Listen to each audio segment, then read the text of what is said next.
We'll go ahead and get started with our Verizon IndyCar Series post-race press conference, joined now by our second and third place finishers, Ryan Hunter-Reay and Alexander Rossi, who finished second and third respectively in today's race.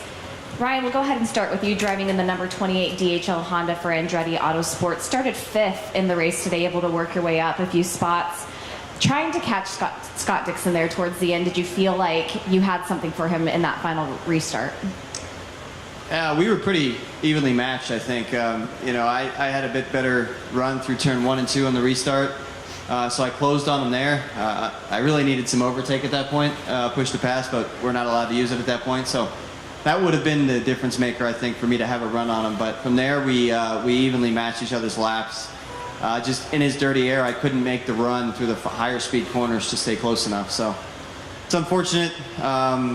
We came up close. I thought in the middle of the race when we were logging fastest lap of the race after fastest lap of the race that we were going to come out in pretty good position. I was hoping for better than we were, but it was close. We're going to have to go back, try and make our weaknesses a little bit stronger tomorrow and see where we can come out. But all in all, a good day. Second, just want to win, so it's feeling of coming up a bit short. I know it turned into a really beautiful day outside, but how physical were the conditions out there on the racetrack?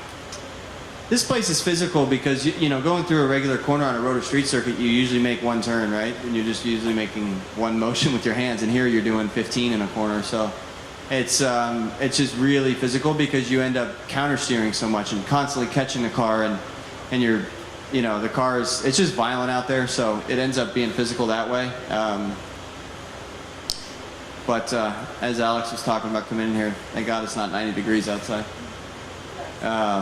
So we'll see what we have tomorrow. Maybe a little wet weather early in the day, and then it seems like it clears up later. But either way, it should be interesting. Same for everybody. Absolutely. That is Ryan Hunter-Reay finished second, ties his best finish here on the streets of Belle Isle. His teammate Alexander Rossi driving the number 27 Ruoff Home Mortgage Honda for Andretti Autosport. A new best finish here on the streets of Belle Isle, started fourth and finished third. Alexander, take us through that final restart. It seemed like you really had your mindset on finishing on the podium today. Yeah, for sure. I think that, I was stuck behind that car for most of the race. So we had the opportunity. We were quite a bit stronger in turn 1 and 2. So, I kind of tried to maximize that as much as possible, and I was glad we were able to get it done. It's great to be back on the podium. The whole Napa Know-How team and the Ruoff Home Mortgage guys really deserved that after what's been a really long stretch of May and seemingly a long time since we've been on the podium. So hats off to them. They had great pit stops. We had a good car, and also it speaks to the strength of Andretti Autosport to be second, third, and fourth, and Honda to be in the top 6. It's a good day for all our partners, for sure. And not to take away from either of your performances, but Scott Dixon moving up to third on the all-time win list with his win today. What does he mean to both of you as a racer and his impact on the sport? I think that Scott Dixon is synonymous with a lot of us as we respect him as probably one of not only the best drivers in IndyCar history, but also in the world. And it's a pleasure to race against him, and any day that you can beat him is a good day. So, I think he definitely had the upper hand on us today, and he's been strong all weekend. So, we've got 4 very good cars that we can go analyze tonight and hopefully draw all the strengths together and come up with a package to beat him. Yeah, Scott's one of the best. It's amazing this day and age in racing and how equally matched everything is to be in that bracket of, third overall. I mean, as long as they've been collecting these stats, there's many years of where, certain drivers would have streaks where they'd win, 10 races in a season or something like that. So it's amazing that this day and age that he's able to continue to rack them up and be in that list. So that's definitely not the guy you want in front of you on a restart. So it's a bummer that I couldn't catch him, but we were going to make a run for it. But congratulations to him on that third. How many more does he have to do to go to second? 10. Do you think he can do it? Oh boy. Did he pass Michael? He's tied. Ooh, Tied with Michael. That's not going to go down well. So are there conflicting interests here? Would you guys like to see him move past Michael? I'll plead the fifth on that. I mean, no. I think it's our job. It's in our job description contract to make sure that he does not pass Michael. So. That's our job now. That's what we're going to talk about every morning. That we Yes. don't let him Oh boy. pass Mike. Engineering meetings just took on a whole different meaning and Level role of here. importance, yeah. Yeah. Shouldn't have asked the question. Bruce, we'll start with questions with Bruce. This is the first time it's happened, but for some reason Honda seems to really do well at the Chevrolet race here. What is it about the package that suits the Honda so well? Can't tell you that, Bruce. I mean, they beat us at the Honda Grand Prix of Alabama, didn't they? So Yeah. this is our revenge. I don't know what it is, to be honest with you. You know, it's just...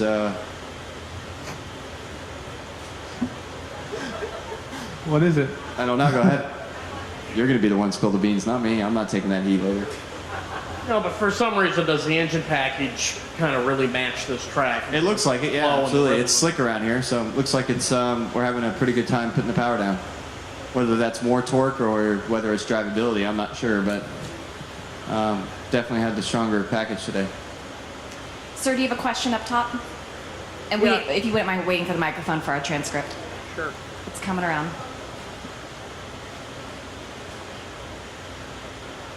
Thanks. This is for either one of you two. You said today you might have an inkling of what you can look at for data tonight. Do you have anything that you drew from the ride today where you could maybe pull out a little bit more speed, or are you just going to wait for what your crew and the engineers think? No, I think, after every session, there's things you look back on and can improve upon. And no Andretti Autosport car won the race today, so we definitely need to be better. And I think we have 4 very competitive cars, like I said before, and the results showed that. So I don't think it's massive things, but we need to kind of compile the differences, and that's one of the things this team does the best is able to have open discussions and kind of move forward as a group. Yes, Tony and then Steve. Ryan, how key was your guys' strategy to come out like perfectly every single time on the 3-stop? Well, we knew we had a fast race car, and when we weren't going fast, we thought, okay, let's pull the eject, handle now, and let's get on to something else. So we did that, and I was able to continue to put down the laps I needed to close the gap to these guys, and then I'll have to look at the replay and how it all cycled out. But that was a difference maker, getting on our own side of the racetrack and able to just go fast. I ran into quite a bit of lap traffic, or I don't know, they were on the lead lap, but and I was able to get through them quick, which was vital to how we finished. I didn't sit behind one car for a full lap, so that was pretty good. That was key to being able to move through it and continue to put down those fast laps. So it's always a gamble here, You go for a 2-stopper, and then the yellow comes out at the wrong time. You go for a 3-stopper, it goes, green, and it's tough around these places because you end up getting the yellow at the wrong time, and you're just trying to make the most of it. So, good job by Andretti Autosport today. Like Alex said, we had 4 cars that were very competitive. Steve. Alexander, 3 street course races this year, 3 podiums. Coming from Europe, that's not something you did a whole lot of. What is it that you like about driving on the street course? Well, Or it suits your style? I don't know that I necessarily agree with that. We have a couple of street races over there for sure. I mean, obviously these are different. I don't really have an answer for you, to be honest. I don't think there's anything special that I'm doing differently than a road course or an oval. So, sorry, I don't have an explanation for that. Jared. We saw Graham lightly hit a curb and lose it right into the wall. Have you guys noticed that curbs are more disruptive to this car now that you have less downforce, and does it affect the way you go through corners to try to avoid that? I mean, I don't even think we were hitting that curb last year. So, it's a very fine margin around a place like this, and you have to get as close as possible to the curb because that's where the grip is. So, it's easy to make a mistake. I brushed the wall in practice too, brushed the wall in the race as well. So you're constantly kind of searching for that limit, and when you're pushing really hard with, kind of like Ryan mentioned before, with how many corrections you're making, and it's a very easy mistake to have happen. Bruce. Alex, you're back in the points lead. You have a chance to gain more points tomorrow. How important is that as we head into the stretch run of the season? We're not quite at that point yet. I mean, we're still looking for race wins, and that's the main goal. Obviously, with 4 laps to go, and I realized I wasn't going to catch Ryan and Scott, it's just about bringing the car home. So, but I'd say for the first 55 laps of the race, we were pushing as hard as we could to try and get a win, and that's our main focus right now. Yes, Tim.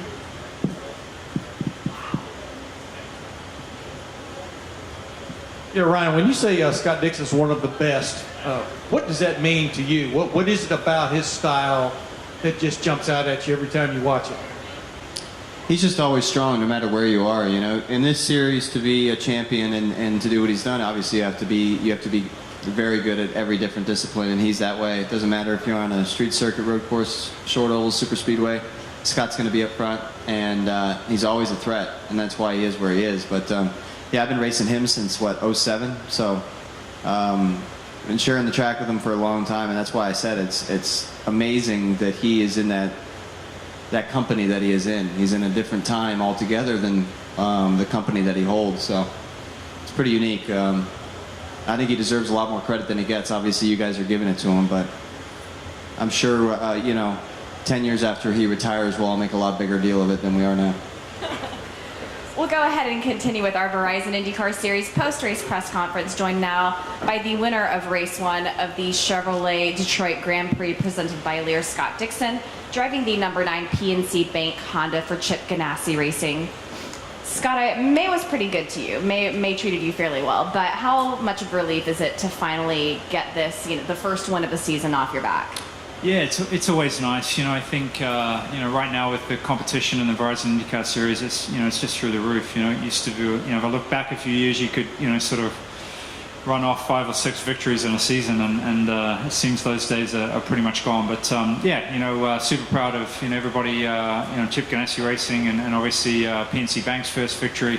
So yeah, it's nice to finishing third in Indy's nice, but we're really only there, and really only people care about who wins at that place. So it's it's always tough leaving Indianapolis unless you've won. But it's always nice to rebound strong in Detroit. Honda have done a superb job. I think top 6 lockout for them here in Motor City is a pretty big deal, and congratulations to them. And we're going to come back and do it all again tomorrow. It would have been nice to celebrate a bit tonight. I know this isn't the most comfortable topic for you, but I'm just going to flatter you for a few minutes here. So, 14 consecutive seasons with at least 1 win, 16 seasons total with at least 1 win, and then obviously your 42nd win here today, tying you for 3rd all-time with Michael Andretti. At what point will this sort of sink in, and you'll start to acknowledge this a little more naturally and comfortably? Is it not until after however many years from now you're done? Yeah, I feel very lucky and very privileged to be in this sport. It's a very tight, tight-knit family group, I think, and to be on this one team, obviously for 16 or 17 years, it's a very tight group of people, and we win and lose together as a group, and we've won 41 races together. I had another win at Pac West earlier in my career, but I feel very proud of them and being able to work with some of the best in the business. And I think we're also very lucky too to still have AJ and Mario and Michael still involved to a very high level in the sport, and the legends and what they've done for all of us is really gratifying to see. So for me, I love racing. I feel very lucky to do it, and while I'm here, I want to do the best that I can. So winning is why we're in this business, and that's why we're going to come back tomorrow and try and get number 43. But that's easier said than done. Absolutely. Questions for Scott, starting with Bruce and then Casey. Scott, congratulations. How big a role, how much credit do you give Stefan for being able early in your career to connect the dots, get you to the right people, get you to Pac West, get you to Chip Ganassi? How big a role has he played? Stefan? No, he's Stefan's been a good friend. It was kind of how things just work out. Obviously, he was what brought me to America. We tested, I think, in 1998. at Sebring. Tested the first day with Pac West, had a pretty average day, and then ended up testing with Stefan Johansson's team, and had a superb day. We were fastest out of all the cars in that preseason test, and they were able to. Him and Vern Schuppen were able to put together a deal where we just paid for testing and they got all the other costs. But it really kicked off my racing career here in America. We were able to pick up a win and Rookie of the Year for that season, and then get picked up by Pac West on the Indy Lights team and go on to win the championship the following year. But since that first contract with that team, I've always been somewhat tied with Stefan. But he's obviously a fantastic driver in his own right. The career he had in Formula One and many other victories at Le Mans and others throughout. He's always a good person to lean on and really he knows everybody in the sport, which helps. His contact, his black book is pretty big, so that helps. But I think more just the friendship with Stefan is what I'm most grateful for, and between myself and Chip and the crew that I've mostly been with for these years, it's nice to do it with everybody that started it. Casey?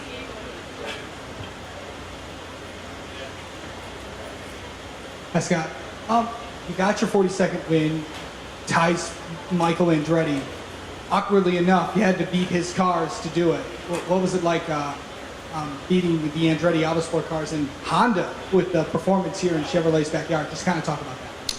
Yeah, I think it's definitely been quite obvious that the Honda have been strong here this weekend, which is good to see. I think they're working as hard as they can. The season and the parity is very close, but it's also there can be some polar opposites as we go through some of these different tracks. So it's quite interesting to see what you're always chasing with your competition. GM do a superb job, and they make it tough for all of us. And as we saw last week with Power's victory. At the 500, nobody lays down. Everybody keeps pushing. So it's Honda will keep pushing. GM and Chevrolet are going to keep doing the same too, and that's what's really healthy for our sport. What was the other question? Sorry, I missed it. Oh, with Andretti. Yeah. I'm sure Michael was on the radio, probably telling Hunter-Reay to get after it a little bit there, but. It's Ryan was extremely fast on that last second to last restart. Struggled to really turn the tires on, and our last stint were actually very loose throughout. And we didn't really change anything, so I don't know if it was just the tire set that we had, or maybe with the ambient conditions, the COP was just too high. But it was definitely a handful, man. I was glad to see that checker flag because the car was extremely tough to hold on to. Yes, sir. Yeah, thank you, Scott. Here. Well, after you took the lead following the pit stop there from Andretti, you extended to around, 25, 26 seconds. You felt comfortable enough to take a pit stop, and did you kind of feel like you were playing with house money almost? I mean, those guys had to go for it. You had a pit stop in the back. Yeah, we'd I think almost extended over 15 seconds at one point, which is nice to have that buffer. But obviously, on these street courses, that can change in an instant. So, for us, it was nice to have that buffer. I think it was really important. It allowed us to actually pit early and not really stress about the undercut or people going longer actually on the overcut. Extending that that gap and trying to have a better in lap. So. We actually caught traffic, so it worked into our favor, to have that. And then that caution actually, it was the first time I'd seen, any car kind of hold off on going full course. There was a car in the runoff in 7, but they actually allowed everybody to pit, which was kind of nice. You didn't have the flipping strategy that, sometimes the leaders are sitting ducks and get thrown to the back of the field. But, for us, we were one of the first to pit just because we caught the traffic, so it actually, was in our favor anyway. But, it's always tough, and, if you can open up a gap like that, it's always going to help. Tony?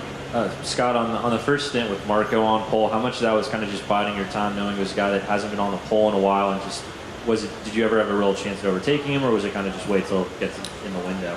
Yeah, I knew Marco was going to be strong at the start. I knew he wouldn't want to give it up too easy either. So, turn 1 and 2 can be quite tricky here. And then obviously then you go straight into that big run down to turn 3. So, I tried to, pressure him a little bit, but their car was strong on restarts.